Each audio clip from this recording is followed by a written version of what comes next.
Can I rely upon what USCIS tells me? Hi, I'm Jim Hacking, immigration lawyer practicing law throughout the United States. I have our offices in St. Louis, San Diego, and Washington, D.C. The answer to this question is no, no, hell no.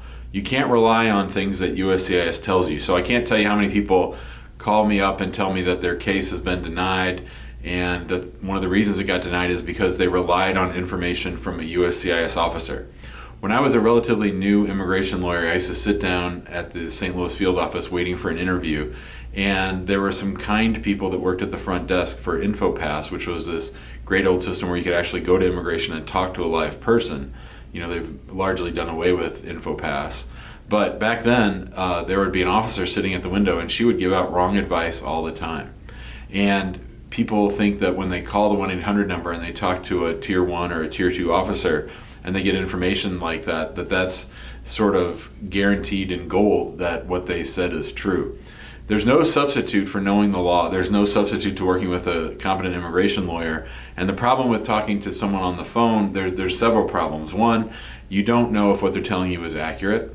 Number two, they don't know if what they're telling you is accurate. A lot of times they guess. They may be well-meaning, but they do give out wrong information all the time. But most importantly, there's nothing documented. There's no proof that this is what you had. Now, my wife is very smart and a very good advocate in all aspects of life. So if she takes something back to a store and is dealing with the manager, she's writing down the name of the manager, the date and time, everything that happens. And you can certainly do that with USCIS. I think it's helpful to get USCIS officer badge numbers or last names so that you can document it. But still, at the end of the day, it's not guaranteed that whatever they tell you is accurate, and it's not guaranteed that it's going to keep your case alive. So if you're hearing things from an immigration officer and they don't sound right, or if you're not confident in the accuracy of what they're telling you, you probably need to go talk to a competent immigration lawyer who knows what they're doing so that they can tell you if in fact the information that you're receiving is accurate.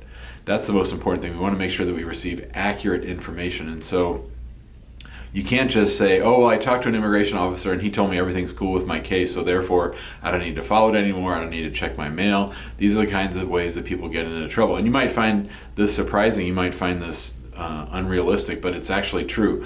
I can't tell you how many people come on the Immigration Answer Show or come into our office and say, oh yeah, Jim, that officer told me X, or this officer told me Y. They told me I'm going to get my citizenship, no problem. Well, they don't know all the facts of your case. They don't know all the ins and outs of the immigration law, and they're overburdened. They're answering too many calls. They might be trying to be nice and help you, but at the end of the day, you cannot rely on the information that they provide. You can't take it to the bank.